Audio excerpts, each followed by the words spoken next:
Hi, so this is the story of how I outsmarted the Spanish government. They left me no choice to outsmart them because their system was dumb and I needed something accomplished. But that's who I am. If it's not working out for me, I will break a rule or two, even if it's against the government. All right, this is how it started. You know when the best time to go live abroad is? During a pandemic! Okay, so I moved to Madrid in October 2020 to go teach English to children at a middle and high school because I thought the pandemic would end. Kind of a dumb move. I had a great time in Madrid though. I was there trying to live my young, wild, free European youth during a pandemic. You know, they had very strict masking rules, but I got to eat out at restaurants, go to the opera. It was very fun. Well, I didn't want to go home for our 3-week winter break because I was dating my boyfriend long distance at the time and I thought seeing him in person, I would break down and not return, which is almost what happened in April. I did return to Madrid. I hatched a plan. I have a friend named Nina. She lives in Slovenia. And I was like, you know what? I'm just going to go visit Nina. And because it's COVID, not many people can travel and do things. Nina was very nice and invited me into her home. She's like, yeah, come to Slovenia. You can chill with me, my mom, my grandparents. We'll have a really homey vacation. I'm like, that's all I need. So I was emotionally drained. I needed some homey time. I needed some comfy time and I was so excited. So the way I was living in Madrid during a pandemic, because there's no visitors allowed, but I wasn't a visitor. I was very important. I was an English teacher. And so the visa I had let me live in Madrid for 9 months. That's it. They kick you out the day your contract's over. But I renewed. I went to Sevilla the next year. That was a whole other process and bureaucracy. Spain is known for its paperwork, for its red tape. It is the worst. So I'm sorry, I'm in a singing mood today. Just to get to Madrid, get in the country, regardless of the pandemic, yes, that added to it, was so difficult. It's like known among people that have tried to work in Spain. It is, I almost did not get my visa because I unstapled a piece of paper. And they're like, well, now we don't know it's official. There's no more staple. There's no more staple. It has the goddamn stamp. Well, the stamp has been broken because the staple doesn't show us where it fits. You motherfucker. Okay, so I got my visa, obviously. I was in Spain. So then when you get to Spain, after dealing with the consulate in the US and all that jazz, I was living in Montana. My consulate was in San Francisco. It was a pandemic. They still made me do an in-person meeting in July 2020. Those Okay, hi bucket. So I went through all the red tape to get my visa in the US, but it's not over when you leave the US. So when you get to Spain, you immediately have to get your fingerprints taken by the police there, and then you get approved and you get your like physical ID card, not just a thing that's like, they should be here paperwork. They want you to have a real ID card, even though it expires 9 months later. Literally the day the job is over, it expires. So why do we have to go through hours and hours at the police station? I don't know. There was a complete side story that none of us could get our toma de huellas, which is like the appointment to get your fingerprints taken. None of us could get it because there was like a mafia scandal in Madrid where bots were buying up all the government appointments. So then we, the extranjeros, the people that weren't from Spain originally, had to like find shady people and pay them to give us a cita. A cita is a meeting or an appointment. Those motherfuckers. Okay. The mafia scandal aside, when the government found out, they released a bunch of appointments and I got one. Great. Got my fingerprints taken. And you're like, Molly, what the fuck does this have to do with you going to Slovenia for 3 weeks? Well, let me tell you.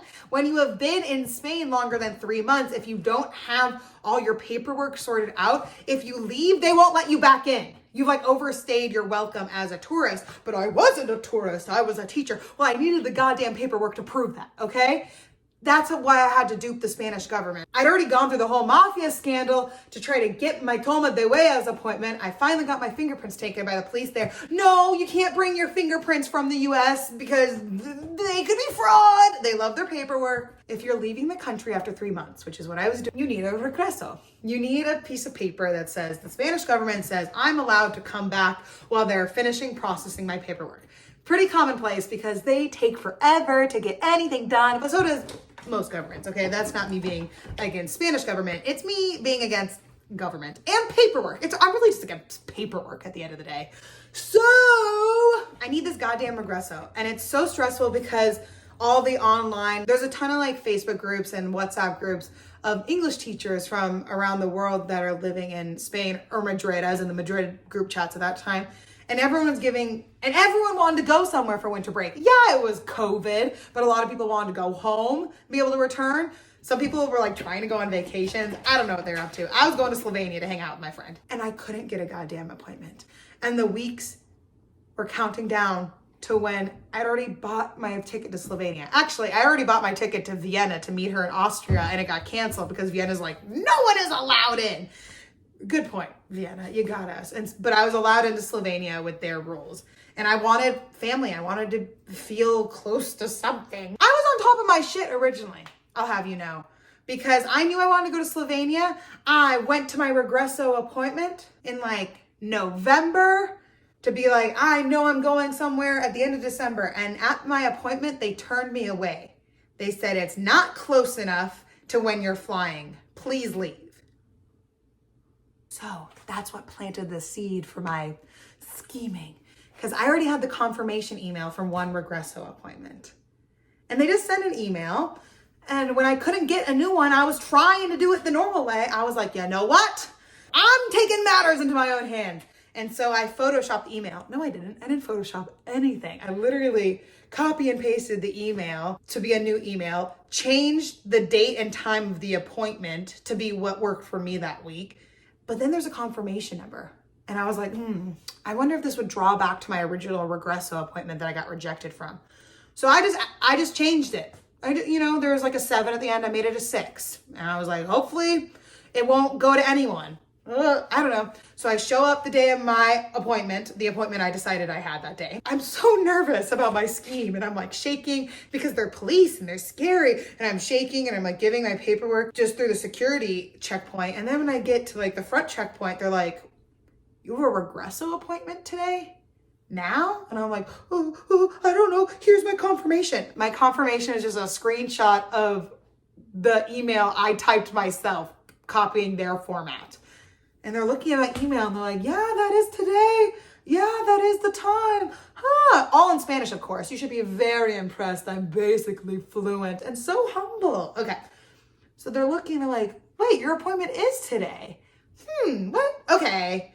And so they send me up to the Regreso part of the police station, and I walk in and they like explain, they're like, I think she has an appointment. And I was like, I was shaking so hard. I was like, of course I have an appointment. And then I started over talking. I was like, did I do something wrong? Should I just come back? Should I come back a different day? Because then if they like gave me a real appointment, it'd be a real appointment. Smart. I was actually shaking though from fear. So that part's true.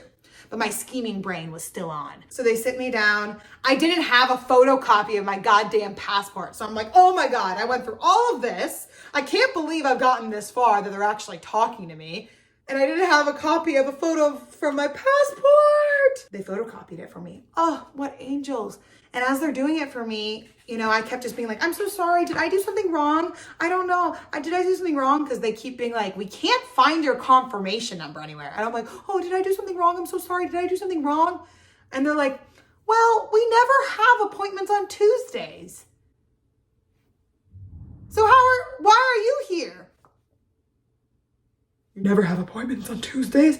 No, we never have appointments on Tuesdays for Regreso, so I don't even know why the computer would give you this date and time.